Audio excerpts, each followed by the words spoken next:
Assalamu alaikum dear students, I am Anjum Shafiq, your biology teacher for grade 10, and today we are going to discuss the contribution of Muslim scientists regarding the eye disorders and their treatment and some books. So dear students, contribution of Muslim scientists regarding the eye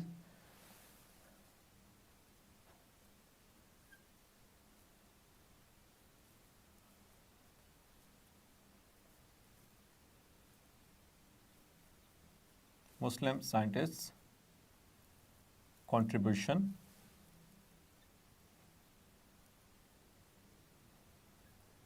ये short के अतबार से तो बहुत ही अहम है, इसमें MCQs भी हैं और लॉन्ग क्वेश्चन के तौर पर भी आ सकता है that what is the contribution of Muslim scientist regarding the eyes या फिर regarding the optics.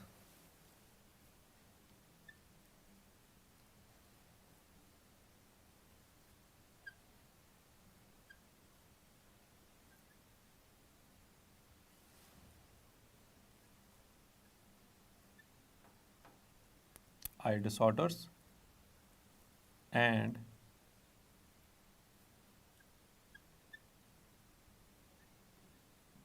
normal functioning.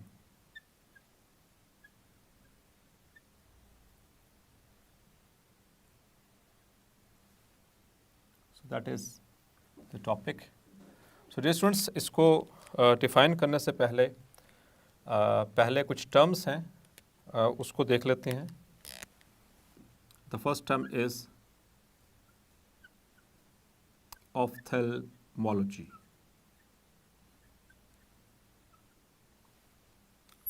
Ophthalmology.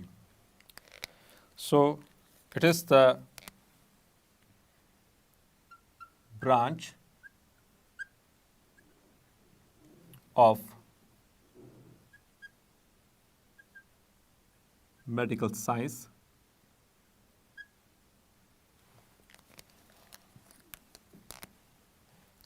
in which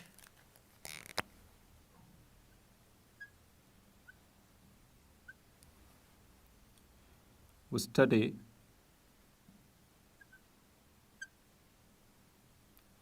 diseases of eye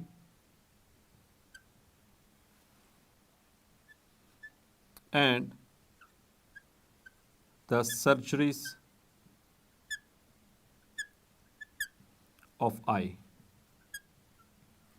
So that very branch is called as ophthalmology. इसी तरह से एक और इसी से relevant ophthalmologist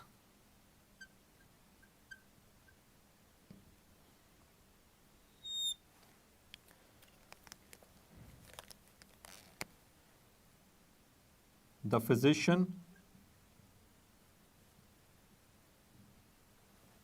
or the surgeon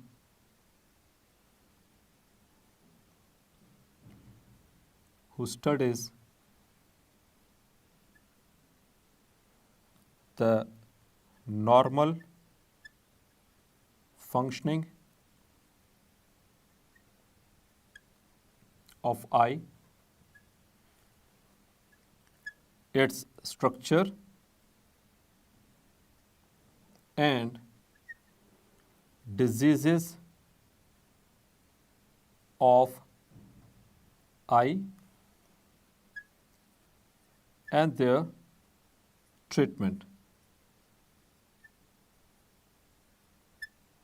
So that very person is known as ophthalmologist, या इसके लिए एक और वर्ड भी इस्तेमाल होता है, also called as oculist, यानी जिसको हम सादा लफ्ज़ों में कहते हैं आई स्पेशलिस्ट, आंखों का doctor.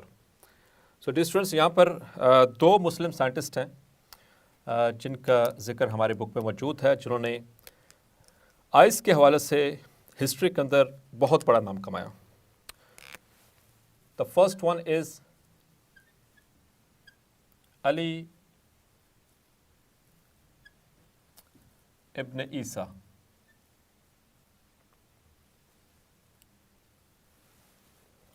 he was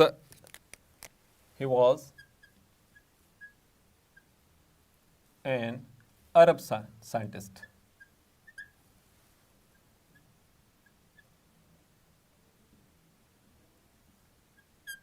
of 10th century। 10वीं सदी के अंदर अरब साइंटिस्ट है ये, और इन्हों का जो कॉन्ट्रीब्यूशन है, यानी कि बहुत ज़बरदस्त contribution regarding the eyes. He road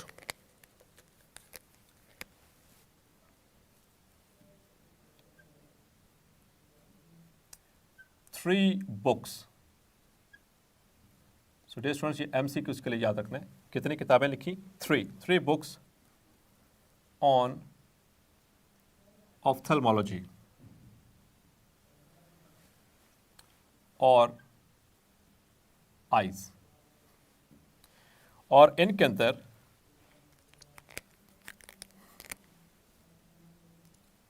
he wrote about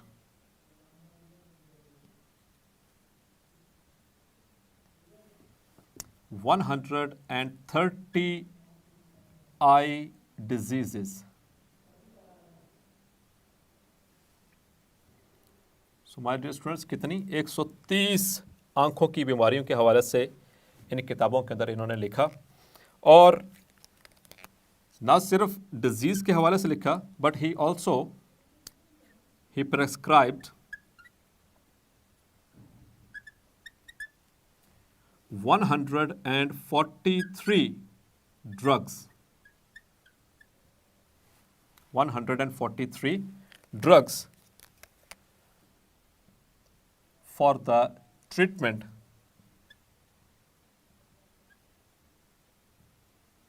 of eye diseases। Yes, my dear students, so it is a huge contribution in the history of Muslims कि तीन बड़ी किताबें सिर्फ आंखों की बीमारियों के ऊपर, और उनमें 130 के करीब, जस्ट 130 डिजीज़ इन 3 बुक्स। यानी कि ये बहुत बड़ा, मतलब कि ये एक कारनामा है अली इब्न ईसा का, जो कि अरब साइंटिस्ट हैं, और ना सिर्फ डिजीज़ के हवाले से लिखा, बल्कि उनके इलाज के बारे में भी दिखा कि इनका इलाज किस तरह से किया जा सकता है, और वो कितनी जड़ी बूटियों से किया जा सकता है, उसमें से कौन कौन सी ड्रग्स इस्तेमाल हो सकती हैं। सो 143 ड्रग्स उन्होंने जो प्रेस्क्राइब की थी इन आंखों की मुख्तलिफ बीमारियों के हवाले से। इसी तरह से my dear students, the second most famous scientist, that is Ibn al हैथम।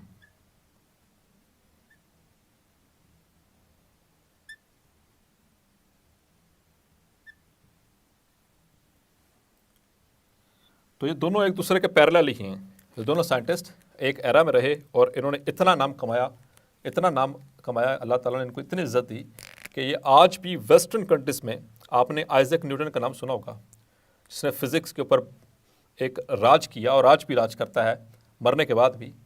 इसकी जो इन साइंटिस्ट की इब्न अल हैथम ने जो बुक लिखी, वो आज भी उसकी बुक्स के पैरेलल पड़ी हुई है। मतलब कि उसके अंदर इस क्वालिटी की बुक है कि आज भी जो फिजिसिस्ट हैं, यानी जो फिज़िक्स के जो माहिर होते हैं, वो इस किताब को उसके बिल्कुल बराबर रखते हैं regarding the quality. So he was also an Arab scientist, means he was also a Muslim scientist and of 10th century। ये भी 10वीं सदी के अंदर ही रहे। इनके एजाज़ात, he is called as the father of optics। ये बहुत बड़ा एजाज़ है एक साइंटिस्ट के लिए कि उसे फादर कहा जाए। मतलब कि ऑप्टिक्स की स्टडी में आँखों की बीमारियों के एतबार से, उनके इलाज मुआलजे के एतबार से, कि उनको बाप माना जाता है आज भी पूरी दुनिया के अंदर। He is the father of optics. हालांकि ये 10वीं सदी के मुसलमान साइंटिस्ट हैं। इसके अलावा my dear students, he studied the behavior of light। ये सबसे अहम कारनामा जो कि आज भी फिज़िक्स वाले इससे इस्तेफ़ादा हासिल करते हैं, क्योंकि लाइट से रेलेवेंट चीज़ें ये आम तौर पर फिज़िक्स में आप लोगों ने स्टडी की हैं। तो बिहेवियर ऑफ लाइट, कि लाइट किस तरह से बिहेव करती है। जैसे कि जस्ट एक छोटा सा हिंट देता चलूँ कि लाइट जो है वो डुअल नेचर की है। ये वेव के तौर पर भी बिहेव करती है और पार्टिकल्स के तौर पर भी बिहेव करती है। तो इस हवाले से जो इन्होंने स्टडी की वो आज भी पूरी दुनिया में मकबूल है। इनके मरने के बाद भी हम यहाँ पर 22वीं सदी में, 21वीं सदी में और इससे पहले जितनी भी सदियाँ गुजर चुकी हैं, इन सब की बात करें तो 10वीं सदी से कंपैरिजन करें, उस वक्त की फ़ेम और आज की फ़ेम में बहुत फ़र्क है। उन्होंने ये वाली शोहरत 10वीं सदी में कमाई जो कि आज की इतनी एडवांस टेक्नोलॉजी होते हुए भी बहुत सारे साइंटिस्ट नहीं कमा पाए। Next, he gave the principles of eye and vision. He also studied the image formation in eyes, यानी कि आंखों के अंदर किस तरह से वो इमेज बनता है, वो भी उन्होंने स्टडी किया, उसको अपनी किताबों के अंदर उन्होंने शामिल किया। हिज मोस्ट फेमस बुक, जिसकी हम बात करते हैं, most famous book is book of optics. इसी के नाम से ये जानी जाती है किताब पूरी दुनिया में, जो कि आइजैक न्यूटन की जो फिज़िक्स की बुक्स हैं उनके बिल्कुल पैरेलल इनको वेटेज दी जाती है, द बुक ऑफ ऑप्टिक्स को। इसी तरह से my dear students, he investigated the principle of pin hole camera. My dear students, आपको पता है शुरू में जो कैमरा इन्वेंट हुआ था वो पिन होल कैमरा था। मतलब उसके अंदर छोटा सा पिन होल हुआ करता था, जिसकी वजह से आपको याद हो या आपने देखा हो, वो पीछे कपड़ा, जो फोटोग्राफर है वो कपड़े के पीछे छुप कर और सामने से वो क्लिक किया करता था वगैरह वगैरह। सो उसे पिन होल कैमरा कहते हैं। उसका भी कानून इन्होंने ही बताया था, इब्न हैसम ने, और ये आज भी फेमस है। He also studied the modern theory of vision. जो भी आजकल की जो मॉडर्न थ्योरी जितने भी हैं वो इससे कॉरेस्पॉन्ड करती हैं, इसको कॉन्ट्राडिक्ट नहीं करती। He also improved the surgical procedures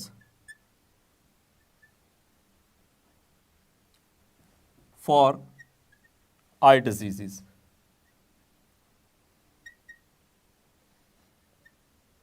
यानी आंखों की बीमारियों में जो सर्जरी की जाती है उनके अंदर मॉडिफिकेशंस लाए, उनके अंदर इम्प्रूवमेंट्स लेकर आए, किस तरह से उनको बेहतरी की तरफ लाया जा सकता है, वो जितना पॉसिबल हो सकता था उन्होंने किया।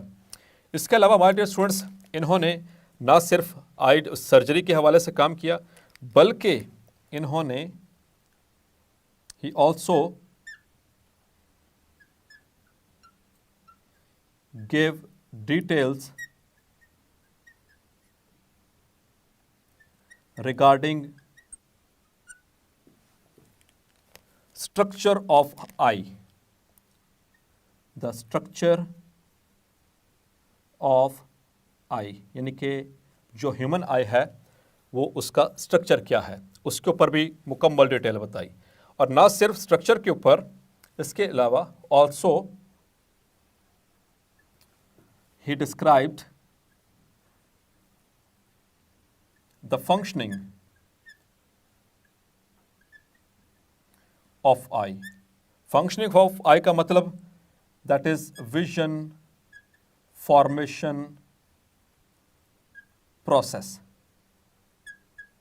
किस तरह से वो कॉर्निया में से लाइट रेज पास करती हैं, जो सीलरी मसल्स हैं वो किस तरह से उनको कॉम्पैक्ट करती हैं या रिलैक्स करती हैं सस्पेंसरी लिगामेंट्स को। आयरस किस तरह से कॉन्ट्रैक्ट रिलैक्स करेगा इन ऑर्डर टू एकोमोडेट और एडमिट द लाइट, और फिर किस तरह से लेंस में से होता हुआ वो रेटिना के ऊपर जाकर फोकस होगा। ये सारी details, all of this detail, ये तो हमें आज पता है, हमने बहुत आसानी से किताबें में पढ़ लिया, but he was a legend. उन्होंने खुद से इन्वेस्टिगेट किया और ये सारी चीज़ें इन्होंने खुद से डिस्कवर की। एक और इंटरेस्टिंग इंफॉर्मेशन देता चलूँ dear students, that is regarding the owl. Owl जो उल्लू होता है, that is an animal.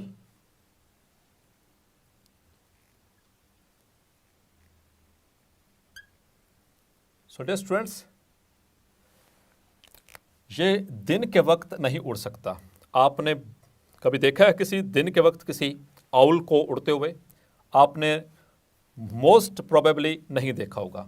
The reason is the owl lacks the cones. ये कोन्स क्या हैं? यस माय डियर स्टूडेंट्स, हमने पिछले कई लेक्चर में इसको डिस्कस किया। Cones are the photoreceptors which are responsible for vision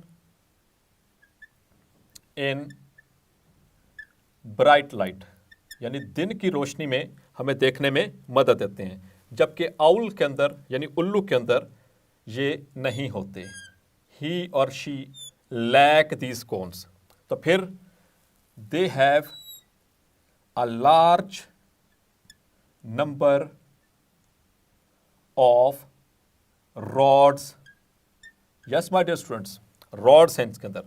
तो रॉड्स का भी आपको पता है, these are the photoreceptors, जो कि रात को, रॉड आर से याद है आपको, R for rod and R for रात, यानी कि डिम लाइट। तो ये डिम लाइट में एक्टिवेट होती हैं। इस तरह से इसमें डी भी आ रहा है, इससे भी याद रख सकते हैं डिम। तो डिम लाइट में ये एक्टिवेट होती हैं। तो इनके पास रॉड्स की तादाद अल्लाह ताला ने बेतहाशा रखी, बहुत ज़्यादा रॉड्स मौजूद हैं। तो इसी वजह से जैसे ही रात होती है, जैसे ही लाइट डिम होती है, अंधेरा छाने लगता है, ये शिकार के लिए निकल पड़ते हैं। और रात के वक्त इनका विजन इतना स्ट्रॉन्ग है कि अंधेरे में भी इनको शिकार बहुत क्लियरली विजिबल है, बहुत आसानी से दिखाई देगा। इसी तरह से आपने बैट्स को देखा माय डियर स्टूडेंट्स, जो चमगादड़ें होती हैं, वो भी आपको दिन के वक्त उड़ते हुए नज़र नहीं आएंगी। उसकी भी रीज़न यही है कि उनके अंदर भी कोन्स की डेफिशिएंसी है। वो सिर्फ रात को आपको या डिम लाइट में उड़ते हुए नजर आएंगी, because they also possess the receptors. और वो साथ ही साथ में वो साउंड वेव्स निकालती हैं। वो साउंड वेव्स सामने किसी सॉलिड ऑब्जेक्ट पे टकरा कर वापस आती हैं, तो फिर उससे वो डिस्टेंस को मेजर करती हैं वगैरह वगैरह। तो इंशाल्लाह उसको भी आगे चलकर डिस्कस करेंगे थोड़ा सा। लेकिन यहाँ पर आउल से रेलेवेंट इन्फॉर्मेशन हमारे बुक में शामिल थी कि इसके अंदर कोन्स नहीं होते, रॉड्स होते हैं, इसलिए रात के वक्त निकलता है और शिकार करता है। और dear students, it is nature, कुदरत है ये कि जो भी जानवर रात के वक्त आमतौर पर शिकार को निकलेगा, इट मीन्स कि उसके पास रॉड्स की तादाद ज़्यादा है, कोन्स की तादाद कम है या फिर नहीं है। सो डियर स्टूडेंट्स, आपने देखा कि मुसलमानों ने हिस्ट्री में कितना नाम कमाया। उसकी रीज़न सिर्फ यही थी कि वो अपनी किताब को पढ़ा करते थे, क्योंकि हमारी किताब यानी कि कुरान, उसके अंदर बहुत सारे अलामात हैं, इंसानों के लिए निशानियां हैं। अगर वो उन पर सोचें तो रब जो है बहुत अता फरमाता है। सो डियर स्टूडेंट्स, होपफुली आज के लेक्चर आपको क्लेरिफाई हो गया होगा। मिलते हैं नेक्स्ट लेक्चर में। अनटिल देन अपना ख्याल रखिएगा। अल्लाह हाफिज़।